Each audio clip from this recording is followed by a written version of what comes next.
Hello students, good morning. Previous लेक्चरला आपण definite इंटिग्रेशनच्या properties पाहत होतो. ऑलरेडी आपण 7 प्रॉपर्टीज कंप्लीट केलेल्या आहेत. त्याचं प्रूफ सुद्धा आपण बघितलेलं आहे. आज आपण रिमेनिंग प्रॉपर्टी नंबर 8 पाहणार आहोत आणि त्यानंतर एक्सरसाइज 4.2 स्टार्ट करणार आहोत. तर प्रॉपर्टीज नंबर 8 नेमकी काय आहे बघा. Integration from -a to a f of x dx is equal to 2 times integration from 0 to a f of x dx if f of x is an even function is equal to 0 if f of x is an odd function.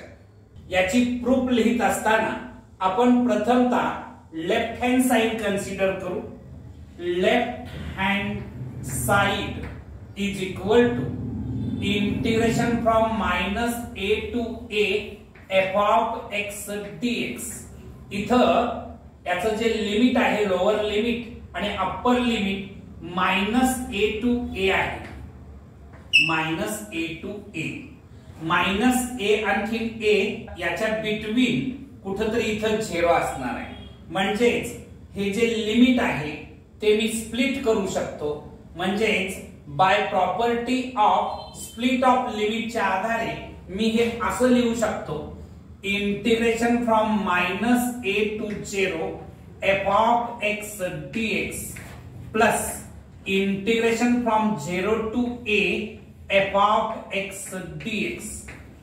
Split of limit या प्रॉपर्टीच्या आधारे integration from -a to 0 f of x dx plus integration from 0 to a f of x dx असं मी ही property use करू शकतो.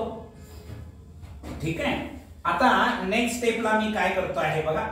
Integration from -a to a f of x dx is equal to याचं integration I1 येतं असं मी consider करतो plus integration from 0 to a f of x dx as it is लिहितो. ठीक आहे. नेक्स्ट स्टेपला इथं मी I1 कन्सिडर करतो आणि त्याचं इंटिग्रेशन फाइंड आउट करू. Now consider I1 is equal to integration from -a to 0 f of x dx. Me I1 consider केलेला आहे. Integration from -a to 0 f of x dx. या x साठी मी -t put करतो आहे. Put x is equal -t. Me x साठी -t put करतो आहे. जेव्हा आपण सबस्टिट्यूट करतो तेव्हा डिफरन्शिएट करतो. म्हणजे differentiating both sides with respect to x x च्या रिस्पेक्ट मध्ये जर मी याला डिफरन्शिएट केलं तर मला काय मिळेल बघा. x ची derivative with respect to x 1 मिळणार आहे. -t ची derivative with respect to x -dt/dx मिळणार आहे. आता हे dx इथं डिवाइड आहे, इकडे येऊन मल्टिप्लाय होईल. म्हणजे dx is equal to -dt मला मिळणार आहे. ठीक आहे. जेव्हा आपण सबस्टिट्यूशन्स करतो डेफिनाइट इंटिग्रेशन मध्ये, जेव्हा आपण सबस्टिट्यूशन्स करतो आहे तेव्हा लिमिट चेंज होतं. आता इथं लिमिट काय होणार बघा. या ठिकाणी लोअर लिमिट -a आहे. when x is equal to -a then t is equal to इथं x is equal to -t आहे. therefore t is equal to -x येणार. x ची व्हॅल्यू तुम्ही -a पुट करणार आहात. Minus of -a is equal to a. म्हणजे याचं lower limit a होणार आहे. अप्पर लिमिट 0 आहे.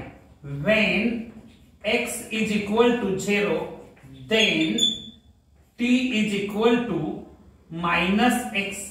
म्हणजेच -0 means 0. t is equal to 0 मिळाला. म्हणजेच मला लिमिट मिळालेला आहे, लोअर लिमिट a मिळालेला आहे आणि अप्पर लिमिट 0 मिळालेला आहे. हे माझं न्यू लिमिट असणार आहे. म्हणजेच माझं I1 काय होणार बघा, I1 is equal to integration from a to 0 होणार. Integration from a to 0 f of x साठी मी मायनस टी पुट करणार. f ऑफ मायनस टी आणि dx साठी मायनस dt पुट करणार. I1 इज इक्वल टू हे मायनस सिम्बॉल इंटिग्रेशनच्या बाहेर घेतो, minus integration from a to 0 f of minus t dt असं मला मिळणार आहे. ठीक आहे. आता मी इथं जागा अवेलेबल करतो आहे. आणखी I1 माझं काय होणार बघा, I1 इज इक्वल टू जेव्हा तुम्ही इंटरचेंज ऑफ लिमिट करताय तेव्हा साइन चेंज होतं. म्हणजे हे मायनस साइन आहे ते प्लस होणार आहे. इंटरचेंज ऑफ लिमिट या प्रॉपर्टी नुसार मला काय मिळणार बघा, इंटिग्रेशन फ्रॉम a टू 0 आहे ते मी 0 टू a करणार. इंटिग्रेशन फ्रॉम a टू 0 आहे त्याचं मी 0 टू a केलं. f of minus t dt मला मिळणार आहे. ठीक आहे. मी आता याच्यानंतर definite integration is independent of variable म्हणजे चेंज ऑफ व्हेरिएबल ची प्रॉपर्टी जर मी वापरली तर I1 is equal to integration from 0 to a f of minus x dx असं मला मिळणार आहे. हे मला मिळालेलं आहे चेंज ऑफ व्हेरिएबलच्या प्रॉपर्टीच्या आधारे. Definite integration is independent of variable या कन्सेप्टचा इथं आधार घेतलेला आहे. आता ही जी व्हॅल्यू आलेली आहे याला आपण इक्वेशन 1 असं नाव दिलेलं आहे. याला इक्वेशन 1 म्हटलेलं आहे. या 1 मध्ये आपण ही व्हॅल्यू पुट केली तर मला काय मिळेल बघा, इथं मी जागा अवेलेबल करतो आहे. तर integration from minus a to a f of x dx is equal to I1 ची व्हॅल्यू मला मिळालेली आहे integration from 0 to a f of minus x dx मिळालेली आहे plus integration from 0 to a f of x dx. Next स्टेपला इथं मी जागा available करतो आहे. नेक्स्ट स्टेपला काय होईल बघा, integration from minus a to a f of x dx is equal to, इथं इंटिग्रेशन सेपरेट असल्याचं दिसतं. जसं आपण इंटिग्रेशन सेपरेट करू शकतो तसं एकत्रित सुद्धा करू शकतो. म्हणून मी हे लिहिताना असं लिहू शकतो integration from 0 to a into bracket मध्ये f of minus x plus f of x with respect to x. बघा याचं जर इंटिग्रेशन सेपरेट केलं तर वरचीच टर्म्स मला मिळणार आहे. ठीक आहे. मी आता हे या ठिकाणी मेन्शन करतो आहे. मला जे मिळालेलं आहे integration from minus a to a f of x dx is equal to integration from 0 to a f of minus x plus f of x dx मी इथं मेन्शन करून ठेवतो आहे. आता हे मिळवल्यानंतर आपल्याला दोन केसेस विचारात घ्यावी लागतील. पहिली केस आपल्याला विचारात घ्यावी लागेल ती म्हणजेच f of x is an even function. If f of x is an even function, ही केस 1 राहणार आहे. केस 1 काय असणार आहे, if f of x is an even function then f of minus x is equal to f of x मिळतं. f of minus x is equal to काय मिळतं, f of x मिळतं. f of x जर even function असेल तर f of minus x is equal to f of x मिळतं. या प्रॉपर्टीच्या आधारे मी हे integration from minus a to a f of x dx is equal to, इथं बघायचं इंटिग्रेशन फ्रॉम 0 टू ए, इथं एफ ऑफ मायनस एक्स साठी मी एफ ऑफ एक्स पुट करू शकतो plus f of x as it is with respect to x, म्हणजेच integration from minus a to a f of x dx is equal to integration from 0 to a, इथं f of x plus f of x म्हणजेच 2 times f of x dx मला मिळणार आहे. हे 2 constant आहे, मी इंटिग्रेशनच्या बाहेर घेऊ शकतो, म्हणजेच 2 times integration from 0 to a f of x dx असं मी लिहू शकतो. ही जी फर्स्ट कंडिशन आहे ती तुमची प्रूव्ह झालेली आहे. बघा, integration from minus a to a f of x dx is equal to 2 times integration from 0 to a f of x dx if f of x is an even function. Okay, आता आपण केस 2 विचारात घेऊया. आता इथं केस 2 विचारात घेऊया. if f of x is an odd function, f of x जर odd function असेल then f of minus x is equal to minus f of x मिळतं. Okay, f of minus x is equal to minus f of x मिळतं कधी f of x is an odd function असेल तर. आता याचं काय होणार बघा, f of x जर odd function असेल तर f of minus x is equal to minus f of x मिळतं. याच्या आधारे integration from minus a to a f of x dx is equal to integration from 0 to a into bracket मध्ये f of minus x आहे. F of minus x साठी मी minus f of x लिहू शकतो, minus f of x plus f of x with respect to x. आता हे minus f of x plus f of x cancel होईल, म्हणजे इथं राहणार आहे 0, म्हणजेच integration from 0 to a 0 dx. Okay, म्हणजेच याचा आन्सर मिळणार आहे 0. याचाच अर्थ ही जी सेकंड कंडिशन आहे ती प्रूव्ह झालेली आहे. Integration from minus a to a f of x dx is equal to 0 if f of x is an odd function. तर ही तुमची 8 नंबरची प्रॉपर्टी होती. ही प्रॉपर्टी मोस्ट इम्पॉर्टंट प्रॉपर्टी पैकी प्रॉपर्टी आहे. बोर्ड एग्जामला याची प्रूफ किमान 3 ते 4 वेळा विचारलेली आहे, तेव्हा ही प्रूफ तुम्ही परफेक्ट करा. यावर्षी सुद्धा बोर्ड एग्जामला ती विचारली जाऊ शकते. ओके, आता आपण स्टार्ट करणार आहोत एक्सरसाइज 4.2. चला एक्सरसाइज 4.2 स्टार्ट करू.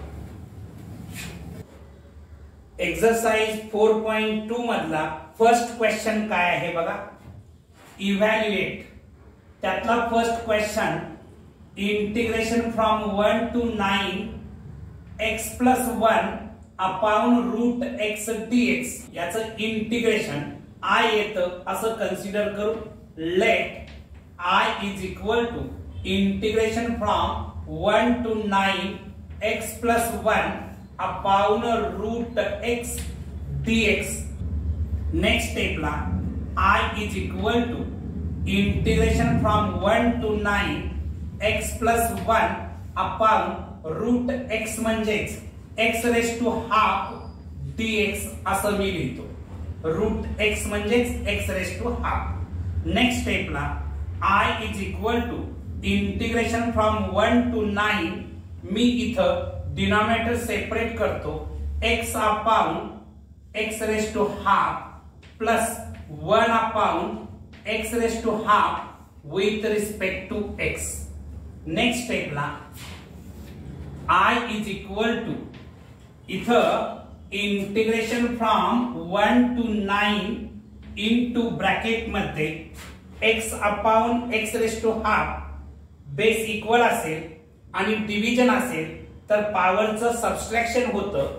या प्रॉपर्टीच्या आधारे x raise to 1 minus half plus इथं बघायचं 1 upon x raise to half denominator न्यूमरेटरला आणला तर पॉवर त्याची चेंज होते, म्हणजे पॉवरचं साइन चेंज होतं, म्हणजे x raise to minus half मला मिळणार आहे विथ रिस्पेक्ट टू x.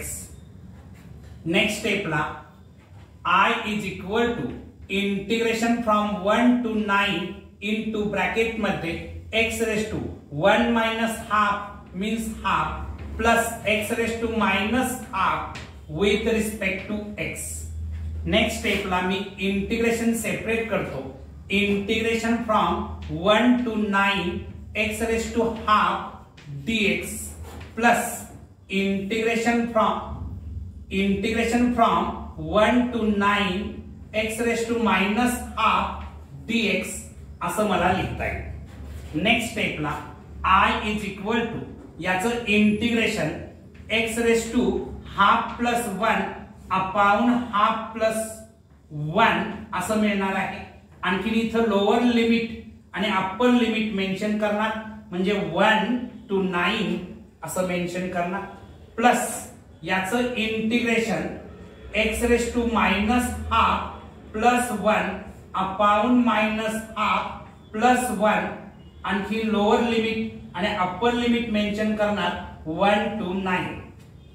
कारण डेफिनाइट इंटिग्रेशन मध्ये इंटिग्रल कॉन्स्टंट लिहित नाही, तर त्याच्याऐवजी अप्पर लिमिट आणखी लोअर लिमिट मेन्शन केलं जातं. आता मी इथं जागा अवेलेबल करतो आहे.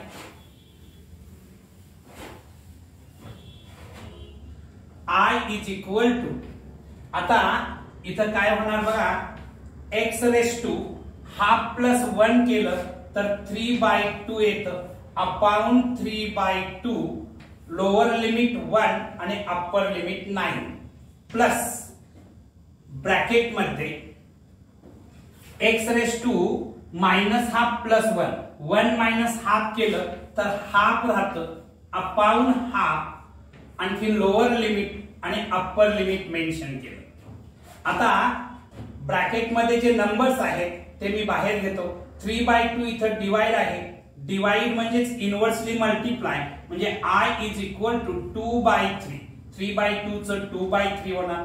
ब्रॅकेट मध्ये x raise to 3/2 lower limit 1 upper limit 9 plus हे 1/2 इथं डिवाइड आहे, डिवाइड मीन्स इनवर्सली मल्टिप्लाय करणार, म्हणजे 2 इनटू ब्रॅकेट मध्ये x raise to half lower limit आणि अप्पर लिमिट मेन्शन केलं. ठीक आहे, मी आता इथं जागा अवेलेबल करतो.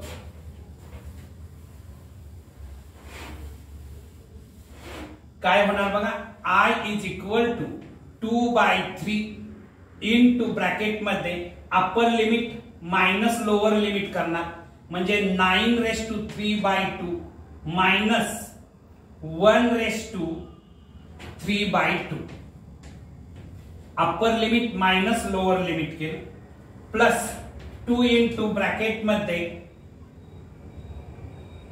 इथं 9 raise to half minus 1 raise to half असं होणार आहे.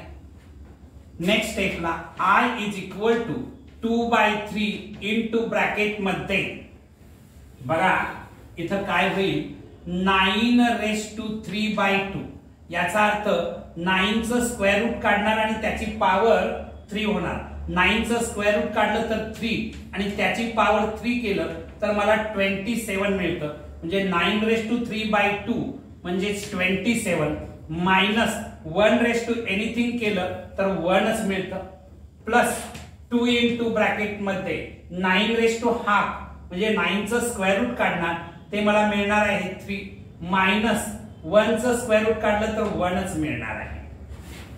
ठीक आहे, नेक्स्ट स्टेपला I is equal to 2/3 into bracket मध्ये इथं 26 राहणार आहे, प्लस 2 इनटू ब्रॅकेट मध्ये 2 राहणार आहे, 3 मायनस 1. नेक्स्ट स्टेपला I इज इक्वल टू इथं 26 इनटू 2 केलं तर मला 52 मिळतं upon 3 plus 4 is equal to 52 plus 12 upon 3 is equal to 64/3 म्हणजेच याची व्हॅल्यू मला 64/3 मिळालेला आहे। हे जे इंटिग्रेट आहे ते इव्हॅल्युएट केल्यानंतर मला व्हॅल्यू मिळालेली आहे 64/3। Okay, next question number 2। Next question number 2 काय आहे बघा, integration from 2 to 3 1/x² + 5x + 6 dx याचं इंटिग्रेशन I येतं असं आपण कन्सिडर करू। Let I is equal to integration from 2 to 3 1/x² + 5x + 6 dx याचं इंटिग्रेशन आपल्याला बाय कंप्लीट स्क्वेअर, इथं आपण बाय कंप्लीट स्क्वेअर मेथड वापरू। डिनॉमिनेटरला जे काही क्वाड्रॅटिक इक्वेशन आहे ते कंप्लीट स्क्वेअर करू। ते कंप्लीट स्क्वेअर होण्यासाठी half into coefficient of x 5 आहे होल स्क्वेअर याची व्हॅल्यू फाइंड आउट करावी लागेल, म्हणजेच 5/2 होल स्क्वेअर म्हणजेच 25/4। इथं डिनॉमिनेटर मध्ये आपल्याला 25/4 ऍड करावं लागेल आणि सबट्रॅक्ट करावं लागेल। त्यासाठी मी काय करतो आहे बघा, I is equal to integration from 2 to 3 1/x² + 5x + 25/4। मी 25/4 ऍड केलं प्लस 6 25/4 ऍड केला असल्यामुळे -25/4 करणार with respect to x। Next स्टेपला I is equal to integration from 2 to 3 1/, इथं x² + 5x + 25/4 इथं बघायचं या ठिकाणी प्लस हे मिळणार आहे 24 - 25/4 with respect to x। Cross multiplication केलं। नेक्स्ट स्टेपला I is equal to integration from 2 to 3 1/x² + 5x + 25/4 आणखी हे मिळणार आहे 24 - 25 मीन्स -1/4 -1/4 dx असं मिळणार आहे। नेक्स्ट स्टेपला I is equal to integration from 2 to 3 1/, इथं बघायचं हे ब्रॅकेट कशाचं एक्सपान्शन आहे असा जर विचार केला तर x + 5/2 होल स्क्वेअरचं एक्सपान्शन आहे -1/4 मी असं लिहितो 1/2 whole square with respect to x। आता याचं इंटिग्रेशन कोणत्या फॉर्म्युल्याच्या आधारे आपल्याला मिळेल असा जर विचार केला, integration of 1/x² - a² dx या फॉर्म्युल्याच्या आधारे याचं integration 1/2a log mod x - a x + a plus integral constant c। आता या फॉर्म्युल्याच्या आधारे याचं मी इथं इंटिग्रेशन फाइंड आउट करतो तर मला काय मिळेल बघा, I is equal to 1/2 a च्या जाग्याला हाफ आहे म्हणजे 2 × हाफ इंटू लॉग मॉड बघा x - a आहे, x च्या जाग्याला x + 5/2 आहे मायनस a च्या जाग्याला हाफ आहे अपॉन x + a, x च्या जाग्याला x + 5/2 आहे प्लस a च्या जाग्याला हाफ आहे मॉड कंप्लीट। इथं इंटिग्रल कॉन्स्टंट येणार नाही कारण हे डेफिनाइट इंटिग्रल आहे। इथं येतं ते अप्पर लिमिट आणखी लोअर लिमिट, अप्पर लिमिट 3 आहे लोअर लिमिट 2 आहे। ओके, नेक्स्ट स्टेपला हे 2 कॅन्सल झालं 1/1 म्हणजेच 1 राहतं।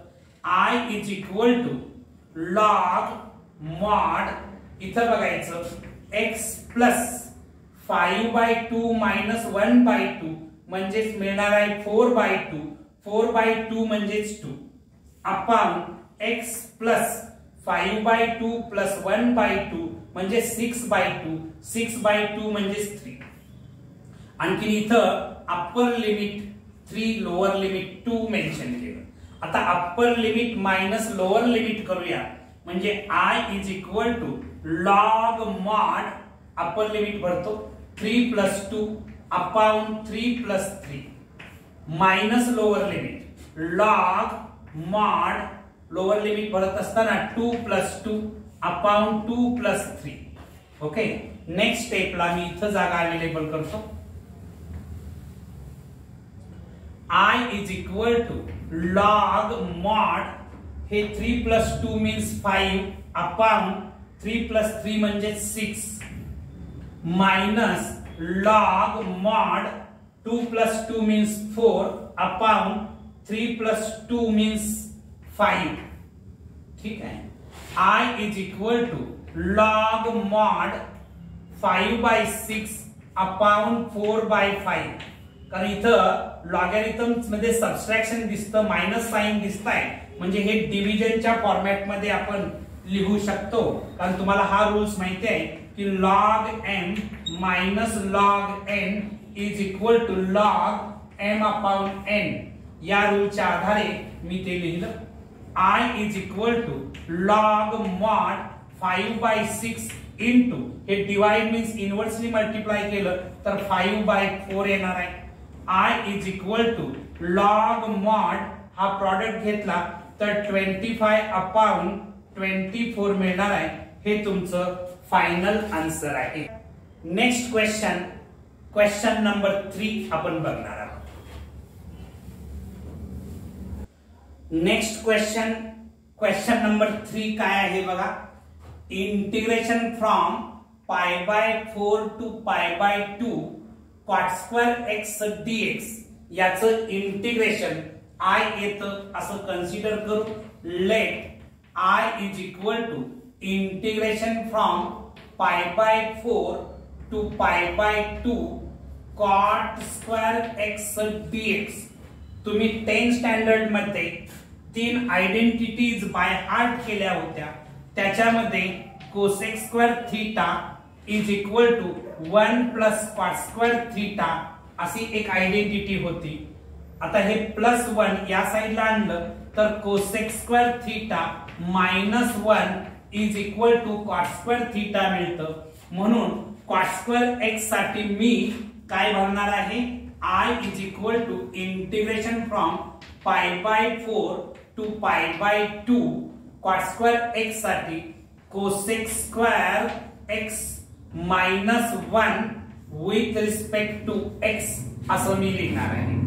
ओके, तर नेक्स्ट स्टेपला काय होईल बघा. इथं मी इंटिग्रेशन सेपरेट करतो.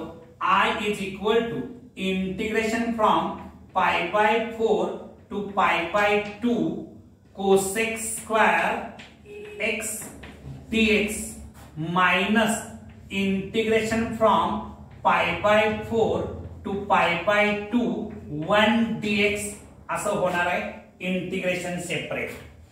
I इज इक्वल टू इथं आता याचं जर इंटिग्रेशन फाइंड आउट केलं cosec square x dx integration मिळतं मायनस cot x असं मिळतं आहे. म्हणजे हे लिहिताना मी मायनस cot x लिहिणार. आणखी अप्पर लिमिट आणखी लोअर लिमिट मेन्शन करणार. Upper limit π/2 lower limit π/4 minus 1 चं integration with respect to x मिळतं. Upper limit π/2 lower limit π/4 mention केलं. नेक्स्ट स्टेपला I इज इक्वल टू हे मायनस सिम्बॉल मी ब्रॅकेटच्या बाहेर घेतो. मायनस इनटू ब्रॅकेट मध्ये अप्पर लिमिट भरतो cot π/2 minus lower limit cot π/4 minus π/2 upper limit minus pi by 4 lower limit. ठीक आहे. नेक्स्ट स्टेपला I is equal to minus into bracket मध्ये हे कॉट आहे, cot pi by 2. Cot pi by 2 ची value 0 येते, cot 90 ची व्हॅल्यू 0 असते, मायनस कॉट पाय बाय 4 ची व्हॅल्यू 1 असणार आहे. Bracket complete. मायनस इथं डिनॉमिनेटर्स इक्वल नाही, डिनॉमिनेटर्स इक्वल होण्यासाठी याच्या न्यूमरेटरला आणि डिनॉमिनेटरला मला 2 न मल्टिप्लाय करावं लागेल, म्हणजे 2 pi upon 4 minus pi by 4 असं लिहिणार आहे. I इज इक्वल टू हे मायनस मायनस प्लस होणार, 1 होणार, हे minus as it is 2 pi minus pi म्हणजेच पाय अपॉन 4 हे मिळणार आहे पाय बाय 4, म्हणजे 1 मायनस पाय बाय 4 हे याचं आन्सर आहे, हे फायनल आन्सर आहे. Okay. Next question, question number 4. Next question, question number 4 काय आहे बघा. Integration from minus pi by 4 to pi by 4 1 upon 1 minus sine x dx याचं इंटिग्रेशन I येतं असं आपण कन्सिडर करू. Let I is equal to integration from minus pi by 4 to pi by 4 1 upon 1 minus sine x dx. Next स्टेपला I is equal to integration from minus pi by 4 to pi by 4 1 upon 1 minus sine x. इथं याच्या न्यूमरेटरला आणि डिनॉमिनेटरला डिनॉमिनेटरच्या कॉन्जुगेटने multiply करतो, म्हणजेच 1 plus sine x upon 1 plus sine x with respect to x. Next स्टेपला I is equal to integration from minus pi by 4 to pi by 4 bracket मध्ये याचा जर न्यूमरेटरचा product घेतला तर 1 प्लस साइन एक्स मिळणार आहे अपॉन इथं बघायचं, एकदा इथं तुम्हाला ऍडिशन दिसते 2 टर्मची आणि एकदा सबट्रॅक्शन दिसते, म्हणजे फर्स्ट टर्मचा स्क्वेअर 1 चा स्क्वेअर 1 मायनस सेकंड टर्मचा square sine square x. Next स्टेपला I is equal to integration from minus pi by 4 to pi by 4 1 plus sine x as it is राहील upon 1 minus sine square x साठी मी cos square x put करू शकतो. मी 1 minus sine square x साठी cos square x लिहिलं with respect to x. Next स्टेपला I is equal to integration from minus pi by 4 to pi by 4 इथं मी डिनॉमिनेटर सेपरेट करतो, 1 upon cos square x plus sine x upon cos square x with respect to x. Next स्टेपला I is equal to integration from minus pi by 4 to pi by 4 bracket मध्ये 1 upon cos square x म्हणजे sec square x लिहिणार plus cos square x म्हणजेच cos x into cos x. 1 upon cos x साठी मी sec x लिहितो आणि sine x upon cos x साठी मी टॅन एक्स लिहितो with respect to x. Next स्टेपला आपण इंटिग्रेशन सेपरेट करू, इथं जागा अवेलेबल करतो आहे.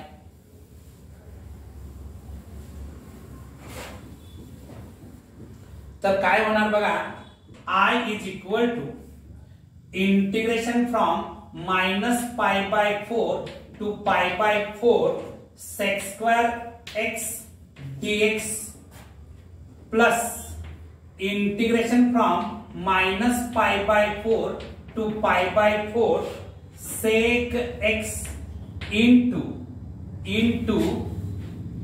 टॅन एक्स डीएक्स असं लिहिणार आहे. ठीक आहे. नेक्स्ट स्टेपला काय होईल बघा,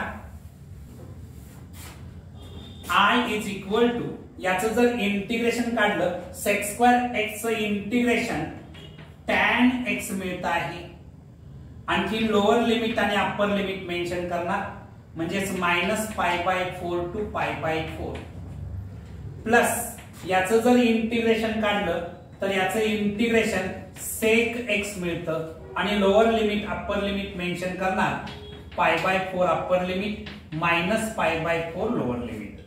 ठीक आहे. नेक्स्ट स्टेपला I इज इक्वल टू इथं upper limit minus lower limit करूया, म्हणजेच tan π/4 minus tan -π/4 square bracket complete plus इथं upper limit minus lower limit sec π/4 minus sec -π/4 square bracket complete. Next स्टेपला I इज इक्वल टू इथं बघायचं tan π/4 as it is राहील आणि tan -π/4 बघा tan -θ is equal to -tan θ असतं, म्हणजेच इथं tan -π/4 साठी -tan π/4. आता बाहेर आलेलं मायनस म्हणजे हे बाहेर असलेलं मायनस आणि हे मायनस मिळून प्लस होणार, प्लस tan π/4 येणार. ठीक आहे.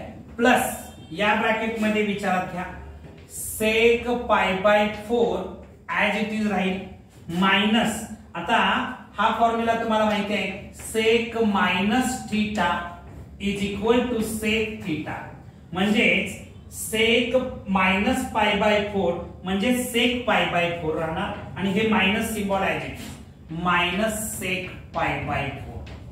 ठीक आहे. नेक्स्ट स्टेपला I is equal to tan π/4 ची व्हॅल्यू 1 असते, 1 प्लस tan π/4 ची व्हॅल्यू 1 लिहिली प्लस sec π/4 ची व्हॅल्यू √2 असते मायनस sec π/4 ची value √2. I is equal to 1 plus 1 म्हणजे 2 प्लस √2 मायनस √2 म्हणजे 0 इज इक्वल टू 2, म्हणजे याचं इंटिग्रेशन 2 मिळालेलं आहे. हे तुमचं फायनल आन्सर आहे. Next question, question number 5. Question number 5 काय आहे बघा, integration from 3 to 5 1 upon √2x + 3 minus √2x - 3 dx.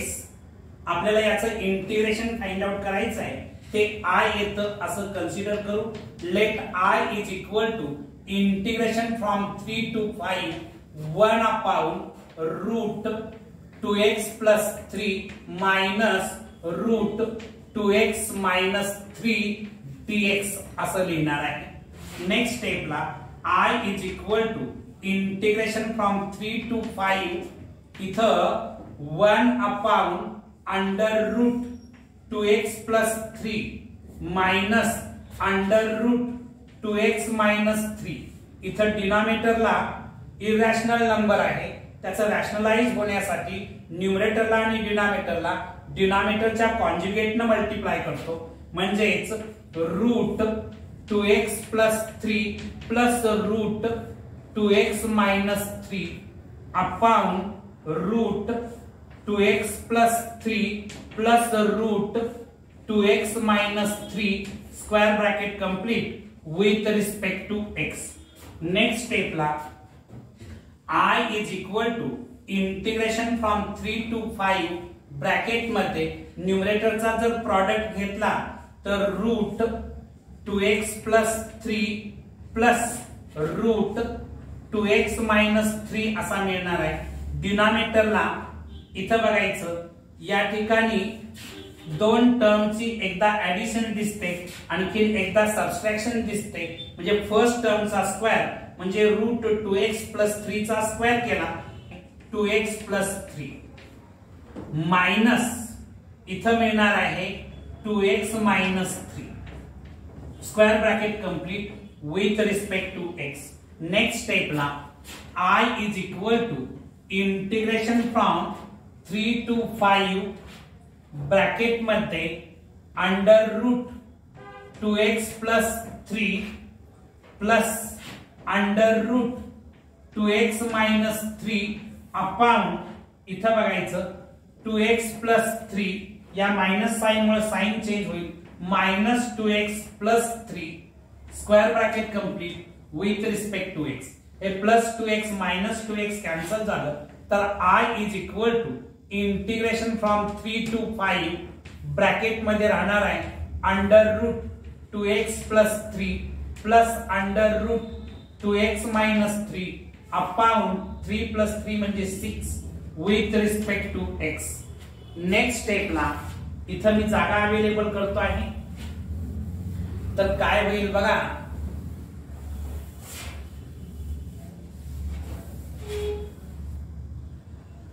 I is equal to integration from 3 to 5 square bracket मध्ये 6 हा डिनॉमिनेटर मी सेपरेट करतो आणखीन रूट 2x प्लस 3 लिहिण्याची स्टाईल बदलतो 2x plus 3 raise to half लिहितो अपॉन 6 प्लस हे 2x मायनस 3 अंडर रूट मध्ये आहे म्हणून 2x minus 3 raise to half लिहितो अपॉन 6 इथं डिनॉमिनेटर पण सेपरेट केला आणि पॉवर फॉर्मॅट मध्ये लिहिलं with respect to x. Next स्टेपला I इज इक्वल टू इथं मी इंटिग्रेशन सेपरेट करतो आहे हे 1/6 कॉन्स्टंट आहे इंटिग्रेशनच्या बाहेर येईल integration from 3 to 5 2x plus 3 raise to 1/2 plus with respect to x पाहिजे with respect to x plus इथं हे 1/6 कॉन्स्टंट आहे इंटिग्रेशनच्या बाहेर येईल integration from 3 to 5 2x minus 3 raise to half dx असं मला इंटिग्रेशन सेपरेट केल्यानंतर मिळणार आहे.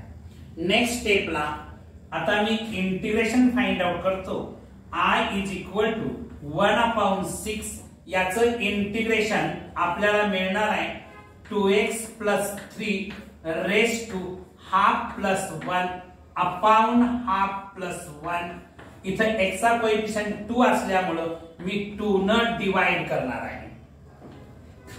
ठीक आहे आणखी इथं लोअर लिमिट आणि अप्पर लिमिट मेन्शन करणार आहे 3 to 5 प्लस 1/6 इंटू याचं integration 2x minus 3 raise to half plus 1 upon half plus 1 त्याशिवाय x चा कोएफिशिएंट 2 असल्यामुळे मी 2 न डिवाइड करणार आणखीन इथं लोअर लिमिट आणि अप्पर लिमिट मेन्शन करणार. ओके नेक्स्ट स्टेपला काय होणार बघा मी इथं जागा अवेलेबल करतो आहे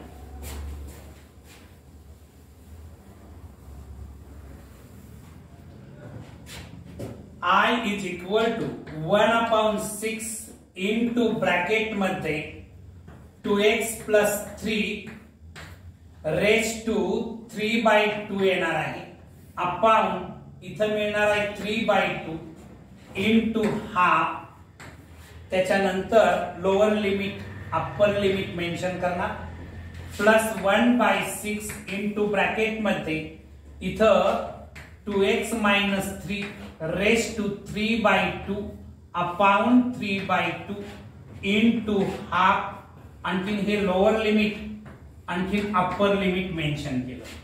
नेक्स्ट स्टेपला काय होईल बघा I इज इक्वल टू हे 1/6 ऍज इट इज राहील हे हाफ ब्रॅकेटच्या बाहेर घेतो नंबर जे असतील ते ब्रॅकेटच्या बाहेर घ्यायचं 3/2 डिवाइड आहे बाहेर आल्यानंतर इनव्हर्सली मल्टिप्लाय येईल म्हणजेच 2/3 होईल आणखीन इथं 2x प्लस 3 रेस टू 3/2 आणखी याचं लोअर लिमिट आणि अप्पर लिमिट मेन्शन केलं प्लस इथं 1/6 हे 1/2 ब्रॅकेटच्या बाहेर घेतलं ठीक आहे आणि हे 3/2 आहे डिवाइड मीन्स इनव्हर्सली मल्टिप्लाय होऊन बाहेर येईल म्हणजे 2/3 होईल आणखीन ब्रॅकेट मध्ये राहणार आहे 2x minus 3 raise to 3/2 lower limit आणखीन अप्पर लिमिट मेन्शन केलं. नेक्स्ट स्टेपला काय काय होणार बघा इथे हे 2 कॅन्सल झालं तर I is equal to 1/18 into bracket मध्ये अप्पर लिमिट भरतो मायनस लोअर लिमिट, म्हणजेच इथं 2 × 5 + 3 2 × 5 + 3 whole raise to 3/2 minus lower limit भरतो 2 × 3 + 3 raise to 3/2 upper limit minus lower limit केलं, प्लस इथं सुद्धा हे 2 कॅन्सल होईल 6 × 3 मीन्स 1/18 मिळालं. ब्रॅकेट मध्ये upper limit minus lower limit म्हणजेच 2 × 5 - 3 raise to 3/2 minus 2 × 3 - 3 raise to 3/2 असं होणार आहे. नेक्स्ट स्टेपला इथं जागा अवेलेबल करतो. I is equal to 1/18 into bracket मध्ये 5 × 2 केलं तर 10 होणार, 10 + 3 केलं तर 13 रेस टू 3/2 मायनस हे 2 × 3 केलं तर 6 + 3 केलं तर 9 raise to 3/2 plus 1/18 into bracket मध्ये 5 × 2 केलं तर 10 - 3 केलं तर 7 रेस टू 3/2 मायनस 3 × 2 केलं तर 6 - 3 केलं तर 3 म्हणजे 3 raise to 3/2 square bracket complete. Next स्टेपला इथं बघायचं I is equal to 1/18 into bracket मध्ये आता इथं 13 रेस टू 3/2 आता 13 रेस टू 3/2 म्हणजेच 13 चं स्क्वेअर रूट घेणार आणि त्याची पॉवर 3 म्हणजे √13 रेस टू 3 म्हणजेच 13√3 मिळणार. काय मिळणार? 13√13 म्हणजेच 13√13 मायनस आता 9 चं स्क्वेअर रूट घेतलं तर 3 होतं आणि 3 चा क्यूब केला तर 27 मिळतं प्लस 1/18 इंटू ब्रॅकेट मध्ये 7 चं रूट घेतलं तर √7 चा क्यूब केला तर 7√7 मिळणार आहे मायनस इथं 3 चं रूट घेतलं तर √3 मिळतं, √3 चा क्यूब केला तर 3√3 मिळणार आहे. Okay. I is equal to 1/18 as it is लिहिलं इथं 13√13 ऍज इट इज राहील, त्याच्यानंतर प्लस 7√7 ऍज इट इज राहील मायनस 3√3 ऍज इट इज राहील मायनस 27 स्क्वेअर ब्रॅकेट कंप्लीट. हे तुमचं फायनल आन्सर असणार आहे. Okay. Next question number 6.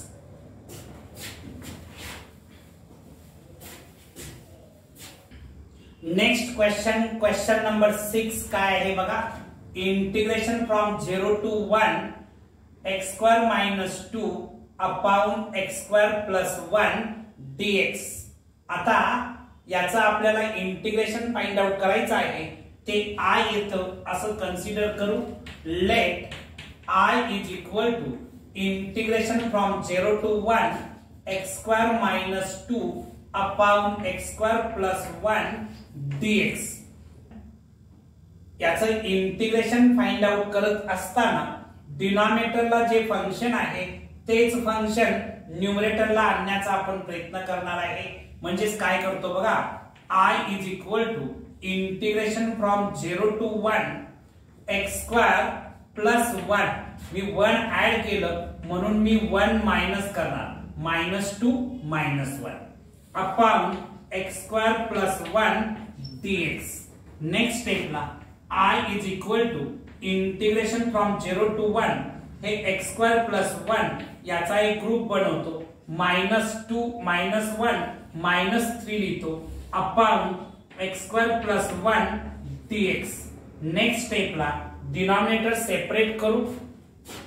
I is equal to integration from 0 to 1 x square plus 1 upon x square plus 1 minus 3 upon x square plus 1 dx असं आपण लिहिणार आहे. Next स्टेपला I is equal to integration from 0 to 1 into bracket मध्ये x square plus 1 upon x square plus 1 म्हणजेच 1 मिळणार minus 3 upon x square plus 1 dx असं लिहिणार. नेक्स्ट स्टेपला I is equal to integration from 0 to 1 dx me integration separate करतो आहे minus 3 constant आहे बाहेर येणार integration from 0 to 1 upon x square plus 1 dx असं लिहिणार आहे. नेक्स्ट स्टेपला I is equal to याचं जर इंटिग्रेशन फाइंड आउट केलं 1 चं integration with respect to x मिळणार आहे आणि लोअर लिमिट आणि अप्पर लिमिट मेन्शन केलं -3 इंटू याचं integration 1 upon x square plus 1 चं इंटिग्रेशन tan इनवर्स x मिळणार आहे tan इनवर्स x आणि लोअर लिमिट आणि अप्पर लिमिट मेन्शन केलं कारण इथं इंटिग्रल कॉन्स्टंट येत नाही लोअर आणि अप्पर लिमिट आपण मेन्शन करतो आहे डेफिनाइट इंटिग्रेशन मध्ये इथं जागा अवेलेबल करतो आहे.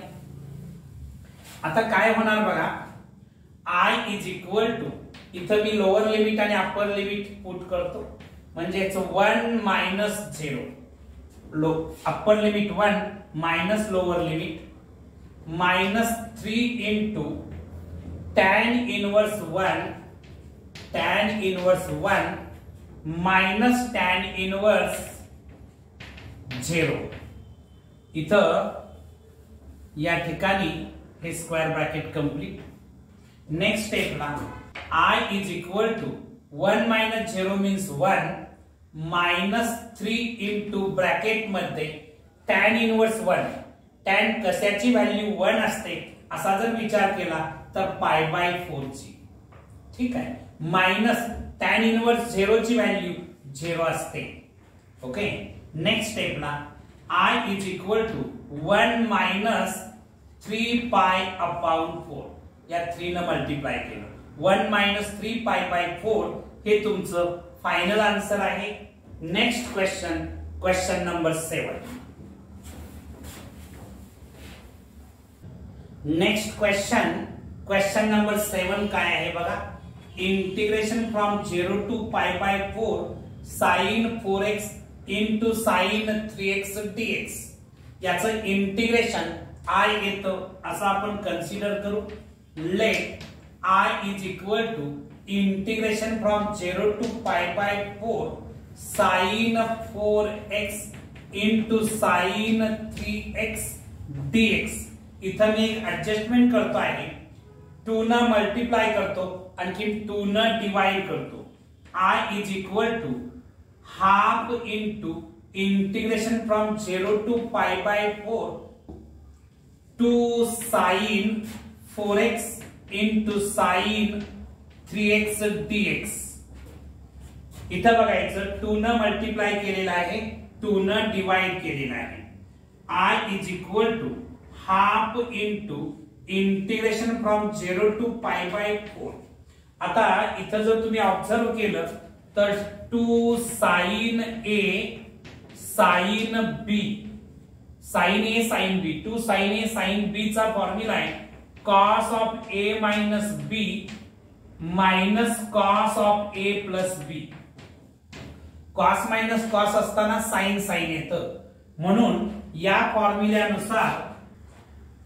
फॉर्म्युल्यानुसार मी इथं लिहू शकतो cos of 4x minus 3x minus cos of 4x plus 3x आणखी इथं square bracket complete with respect to x.